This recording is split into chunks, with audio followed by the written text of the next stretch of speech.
Alex here at Movements for Life. Got another batch of movement morsels coming at you. This is workout number 4, if you've been following along. All right, so let's get right into a warm-up. I always like to get into some kind of leg, hip, lower extremity with some nice kind of multitasking core. Today we'll demonstrate that one really nicely by what exactly I mean by that. So let's get moving as I keep babbling. So I'm gonna start with a single leg balance reach.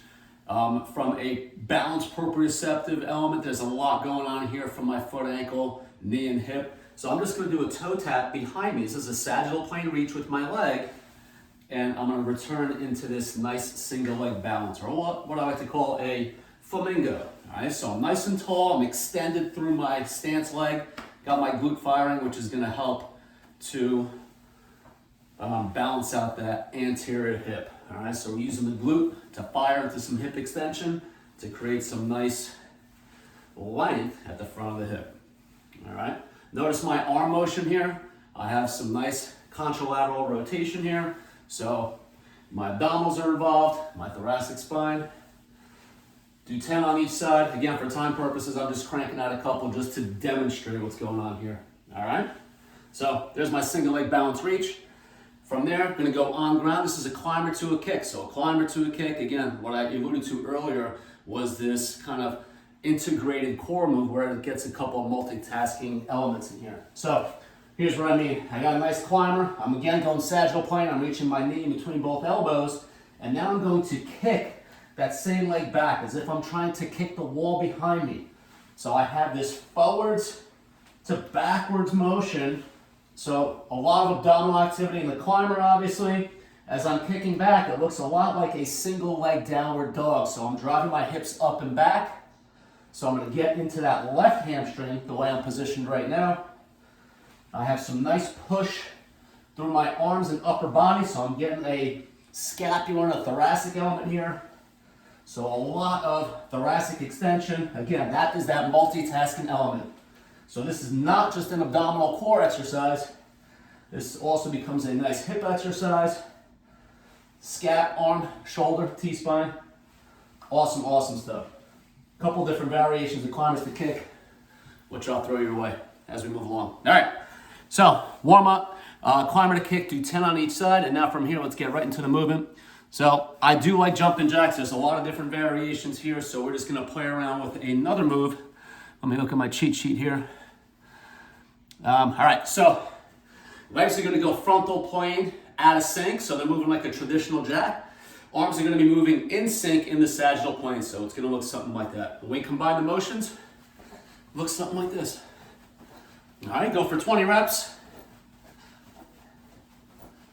Crank it out. Again, very easy, nice quick energy system.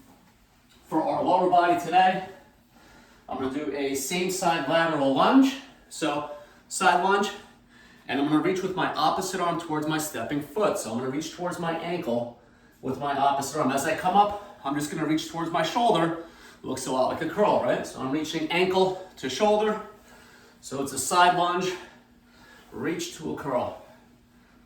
All right? So any side lungers that we get into, I'm really absorbing into my stepping leg. I wanna make sure this knee does not blow out to the side. So I'm keeping everything in by collapsing my foot. By flattening my foot, that'll tell my knee to stay in line, all right? And obviously side lunge, I got a lot of groin on the right side. All right, shoot for 10 on each side.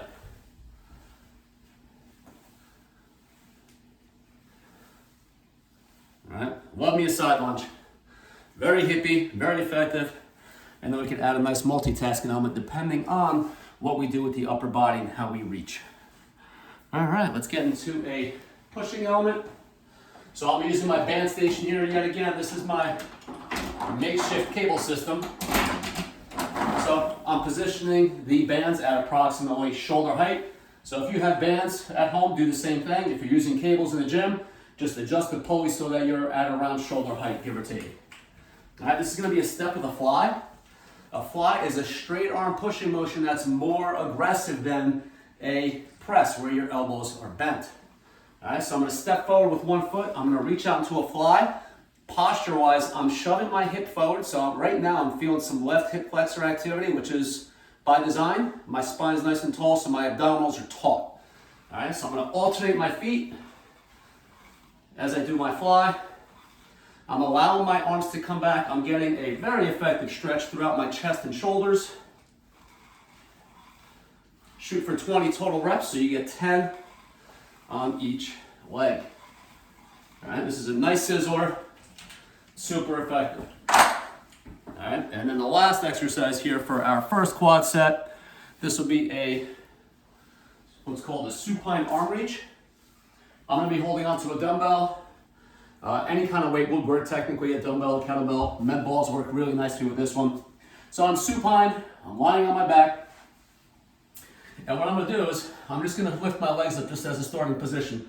With my arms, I'm gonna reach up to the ceiling, and now where this dumbbell is in space is gonna really determine my happiness or my misery at the abdominals. So, if I start reaching overhead, this is going to be significantly harder than if my arms are vertically just reaching up to the ceiling, all right? So, you chase success, challenge yourself, but make sure you can do it effectively without your lower back starting to arch off the ground, all right? That's your primary goal here, is to maintain abdominal activity in that hollow body so that your lower back is firmly planted to the ground.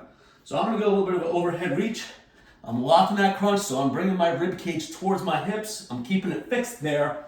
And now I'm slowly just going to move my legs in an alternating pattern, kind of scissoring them slow and steady. So again, I'm reaching, I'm locking the abdominal wall, super effective. The abdominals are getting tugged at both ends, all right? So my upper body is pulling down towards my abdominal wall. What I'm doing with my legs is now having a bottom up component. So it is quite literally a tug of war at the abdominals because I'm getting activity again, top down and bottom up. All right, so that's our first 4. Energy system, lower body, upper body, core. Quick little intermission. I'll take a coffee break and let me prepare for our last 4. So round 2, energy system, is going to be a squat jump. I'm gonna do this with a little bit of some moving. So I have an imaginary line in front of me and I'm gonna be jumping forwards and backwards. As I land in my squat jump, I wanna really absorb with my entire lower body, the leg suspension, if you will, and you wanna sit into what looks like an air chair. So I'm jumping forward, jumping backwards, all right? So very soft knees. I'm not jumping super high. I'm really focusing on the deceleration, the absorption, all right? Shoot for 20, so you get 10 forward and 10 backwards. All right, let's get into a goblet squat. So I'm using a dumbbell, you can certainly use a kettlebell, and you can vary that as well. There's other weights you could use as well. We have Vipers that we use as well. But I'm gonna anchor it up high, and I wanna keep my elbows from flaring out. I wanna have my elbows nice and tucked in. That's gonna have a better abdominal connection. So this is a combination, that's actually the next one. This is actually just gonna be a goblet squat, but we're gonna do a range tweak. So you're gonna stay in this really loaded posture, focusing on the bottom half of the squat. So I'm not gonna stand up out of it. I'm really just keeping a lot of attention on the quads, the front thigh. All right, for this one, crank out 15. Burn these. Light it up. Keep that weight nice and high. It is tucked underneath my chin, close to my body. I'm keeping it from shifting away from my body. All right, and then the last exercise here, upper body. This is a row with a fixed lunge. So I'm just gonna adjust the cable down a little bit, closer to around waist or hip high. This is a fixed lunge. So I'm gonna position my right foot forward. I'm bending that back knee down towards the ground. It's not touching the floor, and I'm staying in this lunged posture as I do a bilateral row. So very scappy. I like to add a little bit of some arm twist here, so palm down to like neutral or even palm up. It just adds a little bit of literally a twist as you go through your row. Shoot for 10 each side. As much as this is a upper body based pull, this fixed lunge posture is really gonna put quite a bit of stretch on this back leg quad. So a lot of activity going on there, especially coming off of the half squats, which was done just prior, obviously. All right, last move to finish this one out is a crowd favorite, a low plank. So low plank on the forearms versus a high plank onto the hands. If a low plank is too challenging, you can go up onto the hands. All right, so I'm gonna be in a low plank setup, and I'm gonna do a climber in the frontal plane. So I'm gonna take my right knee towards my right elbow, and I'm gonna alternate this one. So because I'm in this low plank, my leg has to really flare out to the side so we get a nice little hip mobility to be able to clear the ground to try to get my knee to touch the same side elbow or tricep region. All right, shoot for 10 on each one. You are laterally flexing. There's this type of motion going on at the spine of the hips as you're in that plank posture. All right, give these a whirl. These are super challenging, super effective, and most importantly, super rewarding. See you next time.